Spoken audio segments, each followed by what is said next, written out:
Hello students. बच्चों, मैंने आपसे कहा था कि हम जो चैप्टर कर रहे हैं वो कोलाइडल सॉल्यूशन हम चैप्टर कर रहे हैं। और कोलाइडल सॉल्यूशन का 3 पार्ट से एक तो एडजॉर्प्शन है, दूसरा कैटालिसिस है, एंड थर्ड जो है वो कोलाइडल पार्ट इटसेल्फ। तो हम कलेक्टिवली सबको हम बोलते हैं सरफेस केमिस्ट्री। तो नॉर्मली जो चैप्टर का नाम है वो है अपना सरफेस केमिस्ट्री। और ये सरफेस केमिस्ट्री के 3 पार्ट थे इनफैक्ट, ठीक है। तो ये जो सरफेस केमिस्ट्री है उसका पहला पार्ट है एडजॉर्प्शन। तो हमारी जब सरफेस केमिस्ट्री की आप मेरे वीडियो की आप प्लेलिस्ट देखेंगे तो उसके अंदर आपको मालूम चलेगा कि ये पहला पार्ट है सरफेस केमिस्ट्री का और वो है एडजॉर्प्शन। तो एडजॉर्प्शन के हमारे प्लेलिस्ट में जो है वो थ्री वीडियो है टोटल, और ये आपका थर्ड वीडियो है। इसको अगर आप कंप्लीट कर लेंगे तो ये आपका जो है वो कंप्लीट एडजॉर्प्शन वाला पार्ट हो जाएगा, ठीक है। तो हम देखते हैं आज हमारा जो लास्ट वीडियो है इसका एडजॉर्प्शन का, first second and this is the third part, effect of pressure. आज हम प्रेशर की बात करेंगे, राइट। तो एक graph drawn between x by m. What is x by m? X by m is extent of adsorption versus pressure at constant temperature. तो हम ऐसे तो इंपॉर्टेंट चीज है, एक टेम्परेचर यहां पर कांस्टेंट है और आप जो ग्राफ है वो कर रहे हैं extent of pressure, extent of adsorption and pressure के बीच में, एंड कांस्टेंट टेम्परेचर है, इसलिए आइसोथर्मल ये जो है वो प्रोसेस हो गया। तो ऐसे को हम बोलते हैं, just try to understand adsorption isotherm. तो इसके पहले जब टेम्परेचर की जगह प्रेशर कांस्टेंट था तो हमने पढ़ा था आइसोबार। अभी आपके यहां पर टेम्परेचर कांस्टेंट है इसलिए हम ले रहे हैं यहां पर आइसोथर्म। तो again I repeat, effect of pressure हमको देखना है किसके लिए, एक्सटेंट ऑफ एडजॉर्प्शन, कितना प्रेशर को चेंज करने से एडजॉर्प्शन पर फर्क पड़ेगा, लेकिन किस पर, कांस्टेंट टेम्परेचर पर, इसलिए इसको बोलते हैं एडजॉर्प्शन आइसोथर्म। क्लियर। और ये पार्ट हम इसको बहुत इंपॉर्टेंट मानते हैं इस पार्ट को, और इसीलिए मैं इसको 5 स्टार रेटिंग, आपको मालूम है जब भी इंपॉर्टेंट है तो मैं 5 स्टार रेटिंग देता हूं। तो ये इसको इसलिए मैं 5 स्टार रेटिंग देता हूं इसको। और इसमें भी जो ये फ्रेंडलिच एडजॉर्प्शन आइसोथर्म है ये डेफिनेटली किसी भी एग्जाम में इसमें से क्वेश्चन आता है, तो ये मैंने 5 स्टार रेटेड है ये, ठीक है। तो 2 तरह के आपके एडजॉर्प्शन आइसोथर्म है। Number 1 is Freundlich adsorption isotherm, क्योंकि आपका एडजॉर्प्शन भी 2 तरह का था, एक था फिजिकल एडजॉर्प्शन, दूसरा था केमिकल एडजॉर्प्शन। तो फिजिकल एडजॉर्प्शन को समझाने के लिए हम लेंगे फ्रेंडलिच एडजॉर्प्शन आइसोथर्म, और केमिकल एडजॉर्प्शन को समझाने के लिए हम लेंगे लैंगमेयर एडजॉर्प्शन आइसोथर्म। तो आई थिंक यहां तक का पिक्चर आपका क्लियर हो गया। हम इफेक्ट ऑफ प्रेशर देख रहे हैं किसके ऊपर, जब आपको कहीं भी एक्सटेंट ऑफ एडजॉर्प्शन को देखना है कांस्टेंट टेम्परेचर पर प्रेशर को चेंज कर करके, तो क्योंकि कांस्टेंट टेम्परेचर तो इसको बोलते हैं एडजॉर्प्शन आइसोथर्म। बट आपके 2 तरह का एडजॉर्प्शन होता है, one is physical, another is chemical. तो फिजिकल एडजॉर्प्शन को एक्सप्लेन करने के लिए आपको लेना है Freundlich adsorption isotherm, and as far as concern for chemical adsorption आपको लेना है लैंगमेयर एडजॉर्प्शन आइसोथर्म। तो अब हम आइसोथर्म एक एक देखते हैं, और उसमें सबसे पहला लेते हैं हम फ्रेंडलिच एडजॉर्प्शन आइसोथर्म, इसी पे हम फोकस करेंगे। देखिए इसमें आप देखिए एक्स बाय जो आपका एम है, एक्सटेंट ऑफ एडजॉर्प्शन, कितना एडजॉर्प्शन हो रहा है, वर्सेस हमने यहां पर लिया है प्रेशर, टेम्परेचर कांस्टेंट है। जैसे अगर आप देखेंगे तो ये जो पहला वाला आपको नजर आ रहा है, ये जो फर्स्ट वाला आप ग्राफ देख रहे हैं, ये जो कर्व नजर आ रहा है ये आपका एक पर्टिकुलर टेम्परेचर है, वो फिक्स है 273 केल्विन। क्लियर। लेकिन जो सेकंड वाला है, अगर आप फिक्स टेम्परेचर पे प्रेशर को चेंज करते जा रहे हैं, टेम्परेचर फिक्स है 244 केल्विन। और थर्ड देखिए, ग्राफिकल क्वेश्चन जब भी आते हैं तो उसको ग्राफ से ही हमको पहले सोल्व कर लेने चाहिए।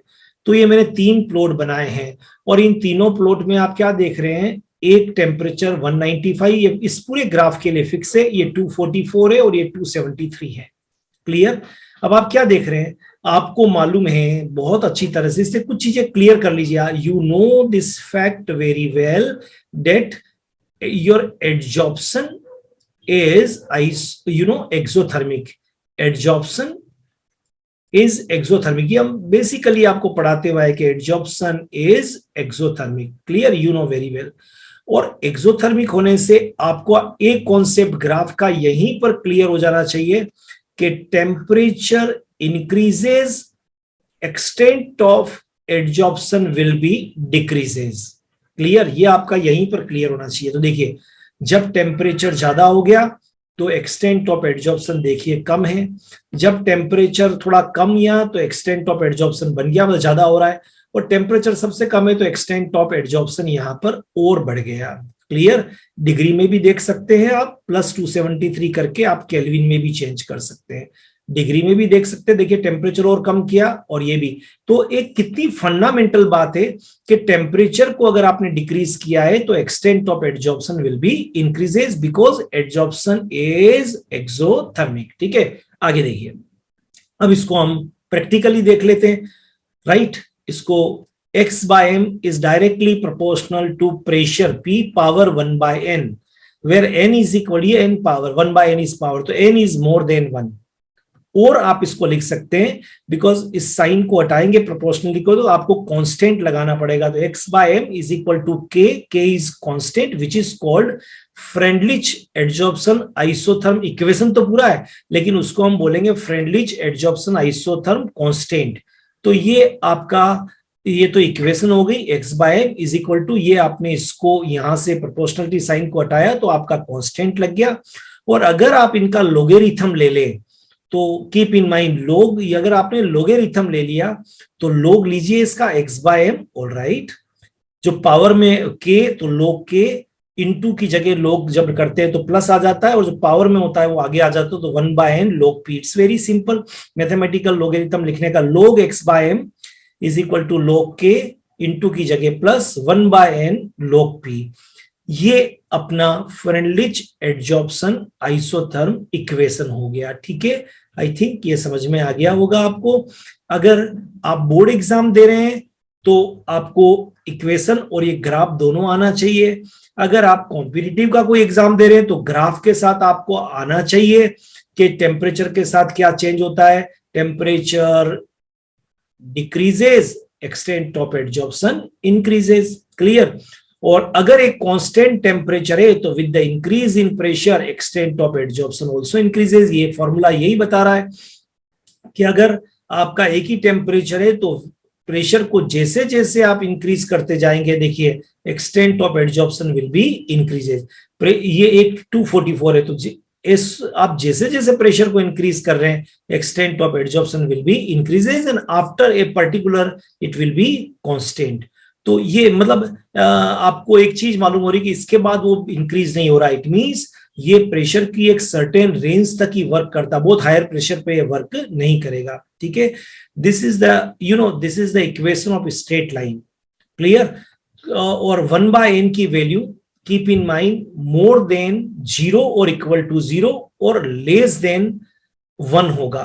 क्लियर? ऊपर भी लिख दिया था हमने लेस देन 1, आपको more than n is equal to, but 1 by अगर because n is more than 1 है तो आप सोचिए जब नीचे वाला ज्यादा होगा ये दिस वन, तो keep in mind 1 by n तो कम ही हो जाएगा ना भाई।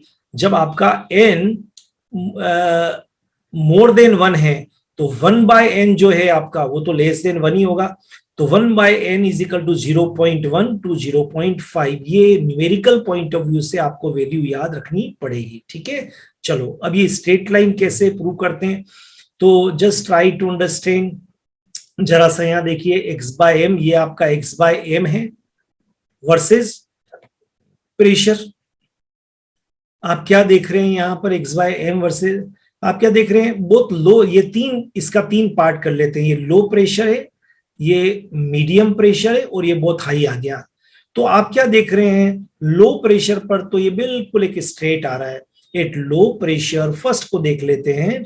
It just try to understand at low pressure x by m varies linearly with pressure. जैसे जैसे प्रेशर इंक्रीज हो रहा है, आप देखेंगे जैसे जैसे प्रेशर इंक्रीज हो रहा है वैसे वैसे x बाय एम भी इंक्रीज हो रहा है, लीनियरली इंक्रीज हो रहा है। ठीक है, ओके।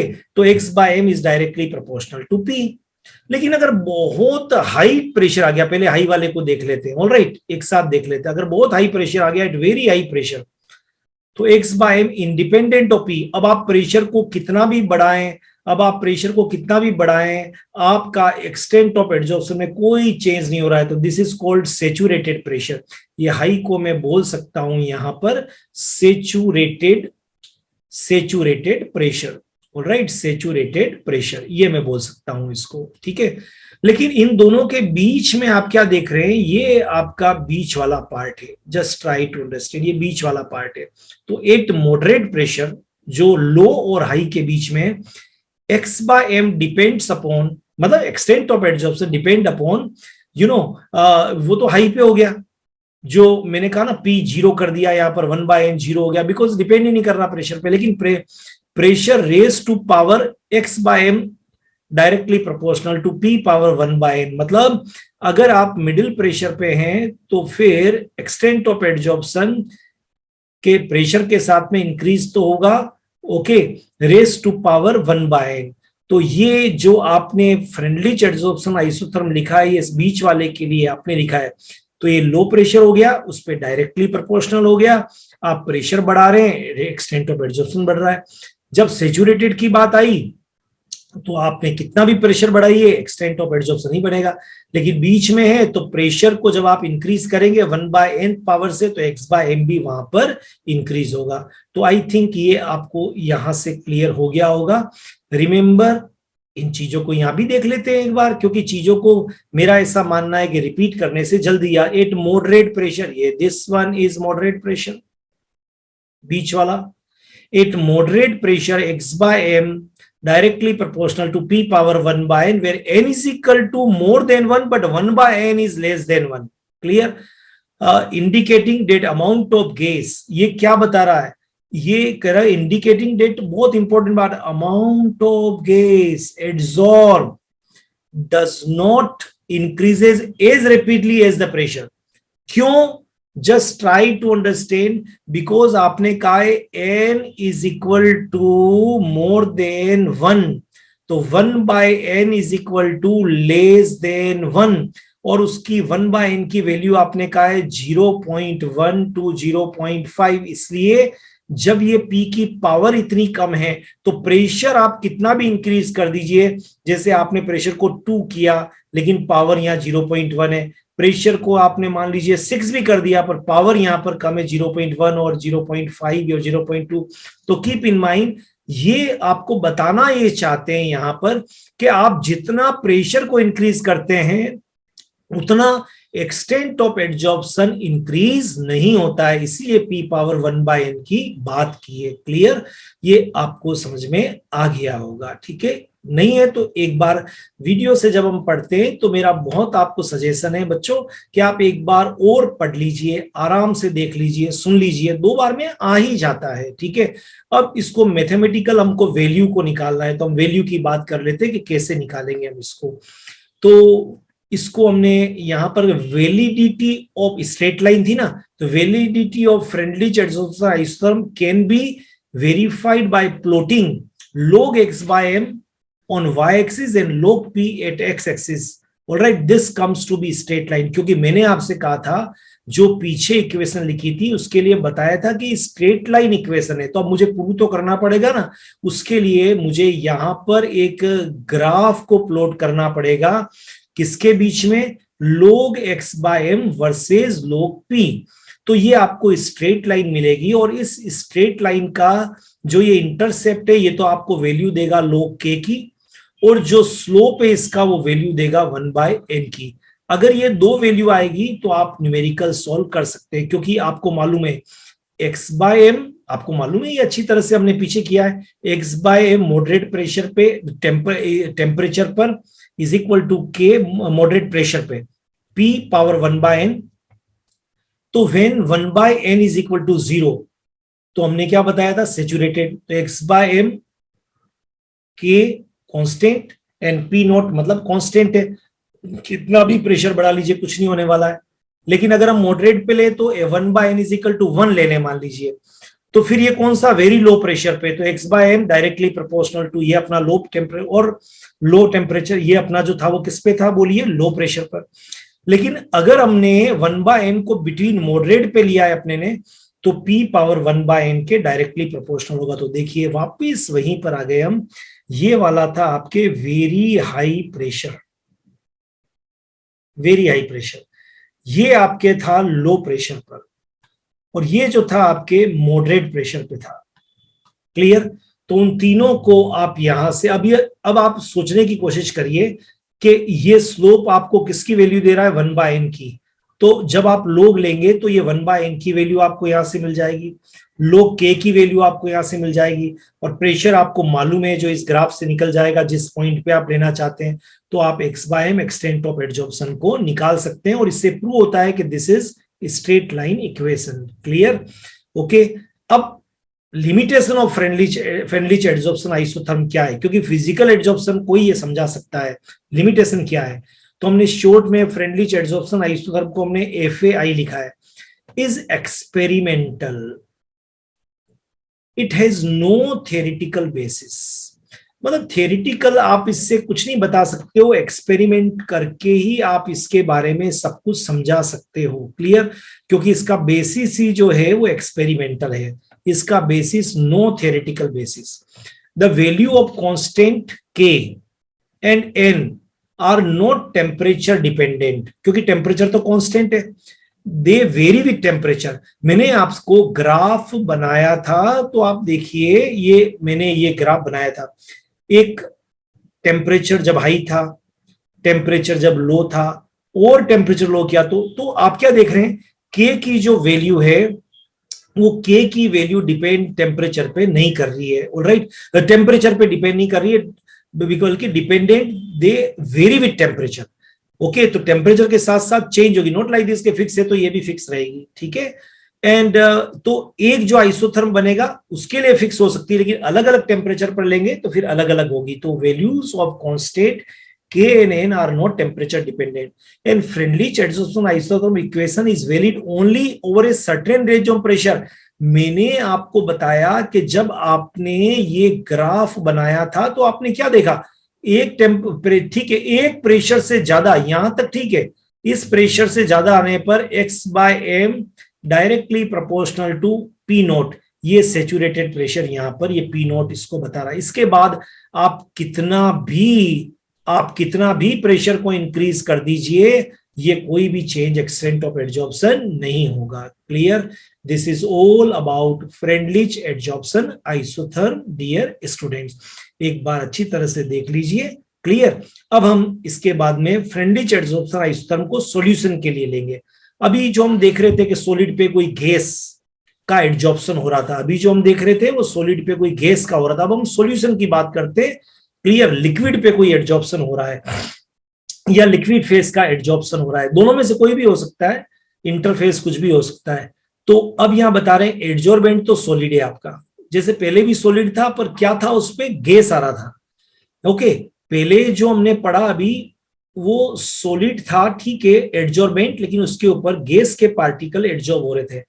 अब जो हम लेने वाले हैं वो सॉलिड है, लेकिन उसके ऊपर लिक्विड जो है वो एडजॉर्बेट जो है वो होने वाला है। तो एडजॉर्बेट इज लिक्विड, जैसे चारकोल है आपके और डाई का सॉल्यूशन है, मीन कोई भी कलर या एसिटिक एसिड सॉल्यूशन। तो पहले तो क्लियर हो गया कि मेरा जब बोलना है इन सॉल्यूशन, तो मैं ये बोलना चाहता हूं इन सॉल्यूशन का मतलब है कि ये आपका कंटेनर है, इस कंटेनर में एडजॉर्बेंट कोई भी सॉलिड है और उसको लिक्विड में डाल दिया, अब वो लिक्विड को एब्जॉर्ब करेगा। तो पहले बात तो इन सॉल्यूशन बाद वाली बात क्लियर हो गई आपको। ऑब्जर्वेशन क्या क्या है इसको देखते हैं। The extent of adsorption x/m, पहले एक एक को लेते हैं अपने सॉल्यूशन में। होगा क्या जब आप डालेंगे, तो extent of adsorption x/m decreases with increase in temperature. ये तो बात बिल्कुल क्लियर हो गई, हम बता चुके हैं कई बार भाई आपको कि ये जो अपना एडजॉर्प्शन है एक्सोथर्मिक है, तो जैसे ही आप टेम्परेचर को इंक्रीज करेंगे वैसे ही extent of adsorption will be decreases. दूसरा, the extent of adsorption increases with increase of surface area of adsorbent. बिल्कुल क्लियर बात है, इसको साधारण लैंग्वेज में समझने की कोशिश करते हैं। कैसे समझते हैं? ये आपका कंटेनर, इस कंटेनर, ये दूसरा कंटेनर आपका। अब एक कंटेनर के अंदर आपने एडजॉर्बेंट डाला इतना छोटा, दूसरे में डाला चारकोल इतना बड़ा, तो डेफिनेटली यहां पर एडजॉर्प्शन ज्यादा होगा क्योंकि इसका सरफेस एरिया ज्यादा है और यहां पर एडजॉर्प्शन कम होगा। क्लियर? ओके।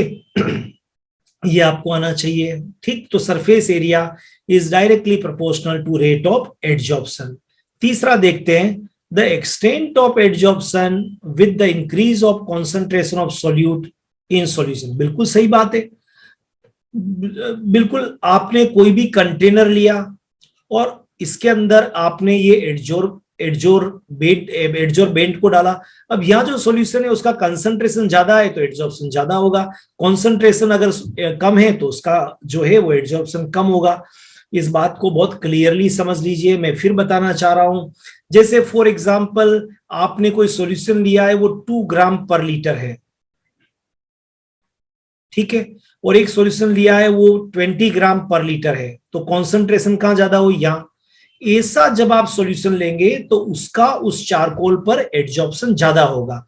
जैसे यहां जो मैंने बनाया ये कंटेनर, इसमें जो सॉल्यूशन था 2 ग्राम पर लीटर, तो यहां तो एडजॉर्प्शन कम होगा इस एडजॉर्बेंट पे, लेकिन यहां अगर आपने एडजॉर्बेंट को डाला तो उस पे इसका एडजॉर्प्शन ज्यादा होगा क्योंकि यहाँ कॉन्सेंट्रेशन ज्यादा है। तो ये भी पॉइंट आपका क्लियर हो गया, ठीक है। एक बार वापस सबको एक साथ भी कर देंगे। Last, extent of adsorption depends on the nature of adsorbent and adsorbent. और यहां पर मैं कहना चाहता हूं एक बहुत अच्छा सा फंडा है, like dissolves like, like adsorb like. ये क्या है? देखिए, आप अपना बर्थडे सेलिब्रेट करते हैं तो एनिमल्स को इनवाइट नहीं करते हैं, आप अपने जैसे ही किसी को इनवाइट करते हैं, क्योंकि like dissolves like, like adsorb like. तो अगर मान लीजिए ये भी पोलार है और ये एडजॉर्बेंट भी पोलार है तो एडजॉर्प्शन ज्यादा होगा। मान लीजिए ये पोलार है और ये नॉन पोलार है तो एडजॉर्प्शन कम होगा। मान लीजिए ये नॉन पोलार है और ये पोलार है तो भी एडजॉर्प्शन कम होगा। तो लाइक ये पोलार है और ये पोलार है तो एडजॉर्प्शन ज्यादा होगा। तो लाइक डिसॉल्व्स लाइक, ठीक है। तो एक वो नेचर पे भी डिपेंड करेगा। तो देखते हैं एक example, water plus acetic acid, ये सोल्यूट है, ये चारकोल है, ये एडजॉर्प्शन हो रहा है सॉल्यूशन में।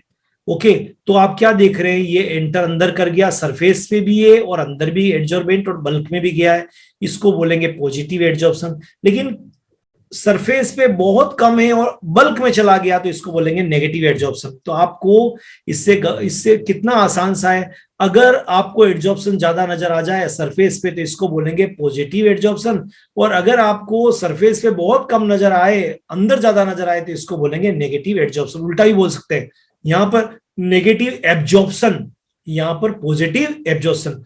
एडजॉर्प्शन और एब्जॉर्प्शन में से जो ज्यादा होगा उसको हम बोलेंगे पॉजिटिव और जो कम होगा उसको हम बोलेंगे नेगेटिव।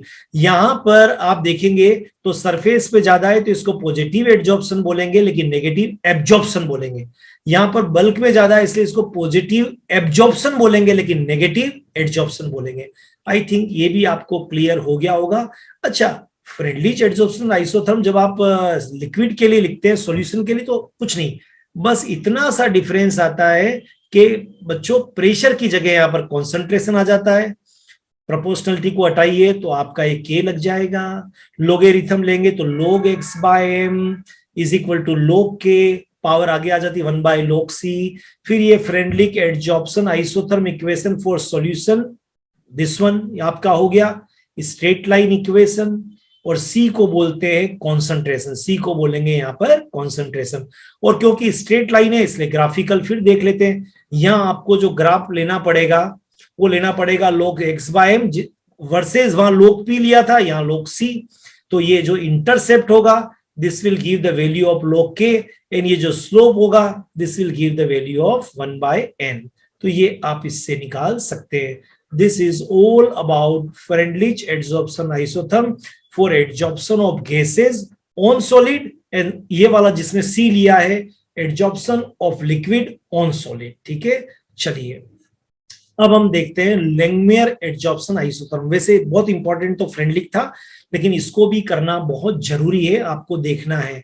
तो Langmuir know to explain chemical adsorption. देखिए पहले ही मैंने बताया था, वो फिजिकल को बता रहा था, ये बताना है केमिकल को। और केमिकल में आप जानते हैं कि यहां पर एक रिएक्शन भी होगी। क्लियर? तो when you increase the pressure, तो ये जो गैस पार्टिकल थे यहाँ कंडेंस्ड हो गए। क्लियर? अब जब प्रेशर को कम करेंगे तो इवोपरेशन होगा, और प्रेशर को बढ़ाएंगे तो कंडेंसेशन। आपने दबाया तो डेफिनेटली एड्जॉर्प्शन ज्यादा हो गया, कंडेंसेशन। आपने प्रेशर को कम किया तो क्या हो गया? इवोपरेशन हो गया। तो इसी चीज को हम यहाँ पर ये बताया हुआ है, आगे समझते हैं। देखिए फ्रेंडलिच अब क्यों लिया Langmuir? Freundlich adsorption isotherms fails at high pressure. मैंने कहा था ना आपको, देखो बार बार पुरानी चीजों को नहीं भूलना है। फ्रेंडलिच एड्जॉर्प्शन आइसोथर्म में हमने क्या बताया था आपको कि एक प्रेशर के बाद में ये कांस्टेंट हो जाता है। ठीक है? तो वो हमने ड्रॉबैक देखा। ड्रॉबैक ये कि वो हाई प्रेशर पे अप्लाई नहीं हो जाए। फिर वो ओनली एक्सपेरिमेंट था, थियोरिटिकल उसका नहीं था। तो लैंगमेयर में दोनों चीजें प्लस होंगी। लैंगमेयर थियोरिटिकल बेसिस पर है, किस पे? Based on kinetic theory of gases, applicable at high pressure. तो कितना आसान है याद करना। फ्रेंडलिच एड्जॉर्प्शन आइसोथर्म की ड्रॉबैक था कि वो हाई प्रेशर पे एप्लीकेबल नहीं होता है। तो इसका इस ड्रॉबैक को रिमूव करने के लिए क्या लिया? लैंगमेयर, क्योंकि हाई प्रेशर पे भी अप्लाई होता है। फिर ये एक्सपेरिमेंटल था, ये एक्सपेरिमेंटल के साथ में थियोरिटिकल भी है। ठीक है? तो ये क्लियर हो गया। अब देखते हैं, इसको भी करके देख लेते हैं, वैसा ही है। ओके, देखते हैं इसके पॉइंट को। according to Langmuir, when whole of the adsorbent completely covered with a unimolecular layer of the adsorbed gas, adsorption will be stopped। मैंने क्या कहा था आपको? केमिकल एडजॉर्प्शन में क्या होता है? ये आपका एडजॉर्बेंट है। ओके, ये एडजॉर्बेंट है आपका, कोई भी पड़ा हुआ है सॉलिड। अब आपको मालूम है कि इसके ऊपर ये गैस के पार्टिकल जो है वो एब्जॉर्ब हो गए। लेकिन जब चारों तरफ एक लेयर बन जाएगी, पूरा कवर हो जाएगा। क्लियर? क्योंकि एक लेयर बन गई, जस्ट ट्राई टू अंडरस्टैंड, ये बन गई, एड्जॉर्प्शन हो रहा है। Then keep in mind adsorption will be stopped. Clear? Number 1 point. ये तो पहले से हमको मालूम है, जब फिजिकल एंड केमिकल एड्जॉर्प्शन में वो मल्टीमोलिकुलर था फिजिकल, और ये यूनिमोलिकुलर है। रेट ऑफ कंडेंसेशन, मतलब रेट ऑफ कंडेंसेशन का मतलब आना चाहिए। रेट ऑफ कंडेंसेशन का मतलब है आपका कि ये पार्टिकल यहां जो अलग अलग थे वो यहां पर आके कंडेंस हो रहे, is directly proportional to uncovered surface area of adsorb. देखिए जितना अनकवर्ड रहेगा उतना ये ज्यादा होगा। ओके, चलता रहेगा चलता रहेगा, कंडेंसेशन होता रहेगा होता रहेगा होता रहेगा। जब ये अनकवर्ड एरिया खत्म हो जाएगा तो धीरे धीरे कम होता जाएगा, तो कंडेंसेशन मतलब एडजॉर्प्शन कम हो जाएगा। Rate of condensation decreases when uncovered surface area of adsorbent decreases। छोटी सी चीज है, लिखा हुआ है, पर आप प्रैक्टिकली समझेंगे तो आपको ज्यादा समझ में आएगा। ये अभी अनकवर्ड एरिया ज्यादा है, ये अभी अनकवर्ड एरिया ज्यादा था, तो एडजॉर्प्शन हो रहा है, हो रहा है, तेजी से हो रहा है, तेजी से हो रहा है। पर जैसे जैसे अनकवर्ड एरिया कम होता गया, वैसे वैसे वैसे वैसे वैसे वैसे एक्सटेंट ऑफ एडजॉर्प्शन कम होता गया, क्योंकि ये कवर एक लाइन से कवर हो गया। ठीक है? Clear? Okay, adsorption consist of to opposing process, one is condensation, other is evaporation. देखिए पहले तो आपका ये जो आपका सबसे पहले तो ये आपका जो एडजॉर्बेंट था, एडजॉर्बेंट, उसके ऊपर ये एडजॉर्बेंट कवर्ड कर रहा है, कवर्ड कर रहा है, ओके। लेकिन एक लिमिट के बाद में तो एडजॉर्प्शन बंद हो जाएगा, क्योंकि सिंगल एयर बन जाएगा, तो फिर ये डिजॉर्प्शन चालू हो जाएगा। तो उसको जब ये आया तो बोला यहां पर कंडेंसेशन, जब ये यहां से वापस हटने लगे तो उसको बोला इवोपरेशन। क्लियर? तो रेट ऑफ इवोपरेशन दोनों एक साथ चलता है। Rate of evaporation is directly proportional to covered surface area. देखो कितना अच्छी बात है। Rate of condensation is directly proportional to uncovered, लेकिन rate of evaporation is directly proportional to covered. जितना ज्यादा कवर्ड होगा रेट ऑफ इवोपरेशन ज्यादा, मतलब हटना चालू होगा, और जितना खाली होगा उतना रेट ऑफ कंडेंसेशन ज्यादा होगा। आई थिंक ये तो बहुत बात अच्छी तरह समझ में आ गई भाई। खाली गिलास है तो ज्यादा भरेगा, गिलास भरा हुआ है तो पानी बाहर निकलेगा, बाहर निकलना मतलब समझ लो इवोपरेशन हो रहा है, अंदर डालना मतलब कंडेंसेशन। खाली है, जस्ट ट्राई टू अंडरस्टैंड। अगर वो खाली है मान लीजिए तो कंडेंसेशन हो रहा मतलब भर रहा है, और अगर वो भरा हुआ है तो बाहर निकल रहा है। तो rate of evaporation is equal to is directly proportional to covered surface area of adsorbent and rate of condensation is directly proportional to uncovered area. ठीक है, ये आपको सारा आना चाहिए. चलो आगे देखते हैं. तो इजी है. एडजॉर्प्शन इक्विलिब्रियम, देखो rate of condensation is equal to rate of evaporation. जब एक लेयर बन जाती है तो फिर दोनों बड़ा इक्विलिब्रियम सेटअप हो जाता है. क्लियर. अब लास्ट में एक और इसके अंदर में ये छोटे छोटे क्वेश्चन है जो आपसे पूछे जाते हैं कॉम्पिटिटिव एग्जाम के अंदर कि भाई बताइए एडजॉर्प्शन जब इक्विलिब्रियम सेट होता है तो क्या होता है, rate of condensation is equal to rate of evaporation. अब एडजॉर्प्शन आइसोथर्म क्या है उसकी बात करते हैं. इसके लिए आपको एक ग्राफ आपको प्लॉट करना है, टेम्परेचर वर्सेस प्रेशर. ये आपको मिलेगा ग्राफ. तो देखिए क्या बोल रहा है ये ग्राफ को पहले समझने की कोशिश करते हैं. यहाँ पर degree of adsorption depend on temperature. ठीक है, देखो आप टेम्परेचर इंक्रीज हो रहा है. देखो degree of adsorption depends on temperature as well as on pressure, दोनों पे करता है, आपको बताया था. और एडजॉर्प्शन इज एक्सोथर्मिक, तो temperature increases X by M will be decreases. लेकिन pressure increases, extent of adsorption will be increases. अब ये भी बताया था अगर प्रेशर ज्यादा है तो डेफिनेट, देखो ये आपका एडजॉर्बेंट, आप गर्म करोगे तो ये एडजॉर्प्शन कम हो जाएगा, लेकिन आप प्रेशर को बढ़ाएंगे तो एडजॉर्प्शन बढ़ जाएगा, और आप टेम्परेचर को बढ़ाएंगे तो डिजॉर्प्शन हो जाएगा, इसलिए एडजॉर्प्शन कम हो जाएगा. The plot of temperature versus pressure for a given amount of adsorption is called adsorption isoster. अब आप पूछते हैं व्हाट इज एडजॉर्प्शन आइसोस्टर. देखो अब तक टेम्परेचर को कांस्टेंट कर रहे थे तो आइसोथर्म, प्रेशर को किया तो आइसोबार, इस बार टेम्परेचर और प्रेशर दोनों के बीच हम कर रहे हैं तो उसको बोलते हैं adsorption isotherm. Clear. The plot of temperature versus pressure for given amount of adsorption. Clear. एक अमाउंट एडजॉर्ब हो रहा है, उस पे प्रेशर और टेम्परेचर में क्या रिलेशन है, डेट इज कॉल्ड आइसोस्टर. और इसमें linear relationship between temperature and pressure for fix amount of adsorption. Clear. एक पर्टिकुलर अमाउंट अगर कहीं एडजॉर्ब हो रहा है तो उसके लिए आप मान के चलिए कि प्रेशर और टेम्परेचर के बीच में एक लीनियर जो है वो रिलेशनशिप होगा, इसको बोलते हैं आइसोस्टर. ठीक है, तो ये सारा आपको आना चाहिए. क्लियर. अब लास्ट फाइनल हम देख लेते हैं कि एडजॉर्प्शन को अगर आपको बढ़ाना है तो कैसे बढ़ाएंगे, उसको बोलते हैं एक्टिवेशन ऑफ एडजॉर्प्शन.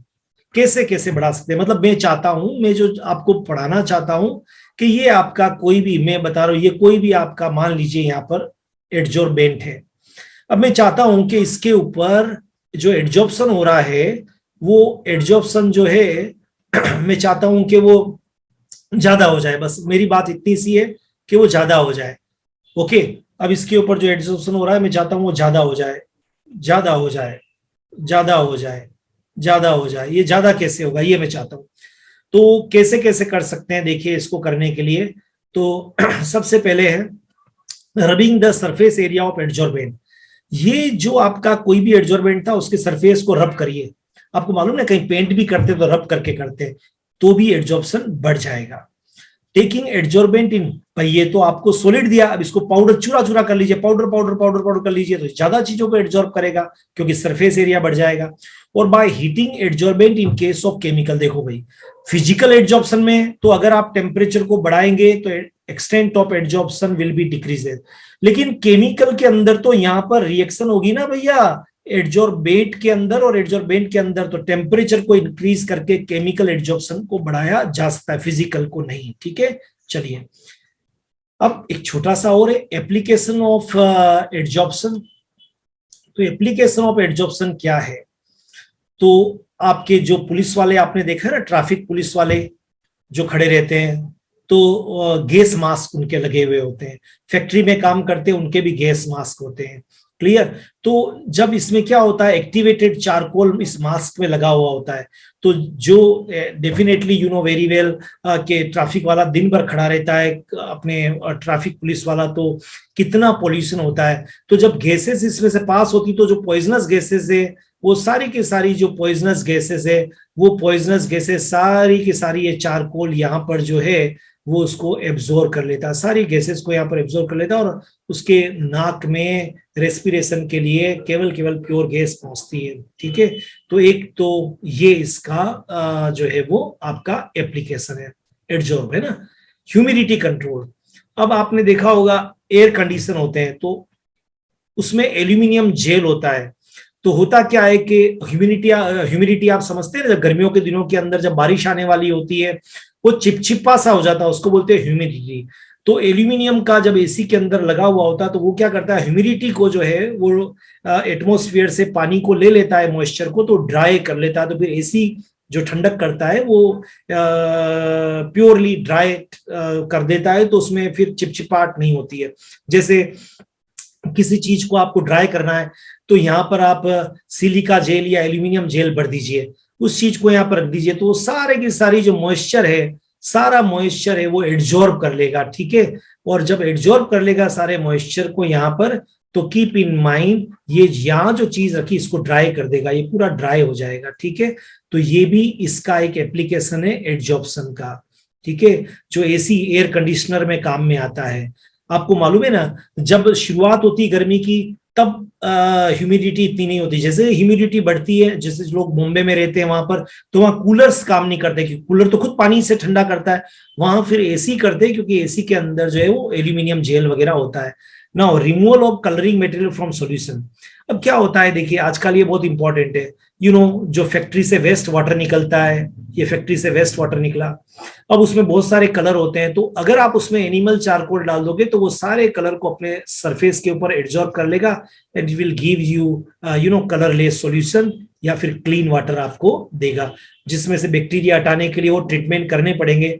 तो ये सारे के सारे जो हुए वो इसके यूजेस हुए। क्लियर, ये सारे इसके यूजेस है। तो देखिए ये आपका एड्जॉर्प्शन के तीनों जो आपके प्लेलिस्ट के अंदर आप देखेंगे आज कंप्लीट हो गया है। ये इसको देखने पर आपका ये चैप्टर कंप्लीट हो जाता है, एड्जॉर्प्शन वाला पार्ट। अब जब आप प्लेलिस्ट में 4 नंबर पे जाएंगे तो 4 नंबर पर आपको जो है वो 4 नंबर के ऊपर आपको कैटालिसिस मिलेगा, वो नया चैप्टर चालू होगा।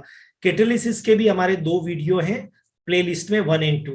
तो इस तरह से जब आप कोलाइटल तक पहुंचेंगे तो टोटल 10 जो है वीडियो है इस सरफेस केमिस्ट्री के, तो आपका कंप्लीट हो जाएगा। तो I think hope you enjoy this video, और तीनों को एक साथ देखिए, एड्जॉर्प्शन 1, एड्जॉर्प्शन 2, एड्जॉर्प्शन 3, तो आपको कोई भी प्रॉब्लम नहीं आएगी। और नेक्स्ट वीडियो में कैटालिसिस में तभी जाएं जब इन तीनों का काम आपका पक्का हो जाए। ठीक है, तो all the best, hope you enjoy my video, और अगर आपको अच्छा लगा हो तो share with your friends. Clear, और क्योंकि उनका भी ये चैप्टर अच्छा होना चाहिए, वो आपके फ्रेंड है तो उनको आप शेयर करिए, और हमारे चैनल को सब्सक्राइब कर लेंगे तो आपको एक केमिस्ट्री के तो वीडियो रेगुलरली आपको इस तरह से चैप्टर वाइज मिलते जाएंगे। All the best, have a great time.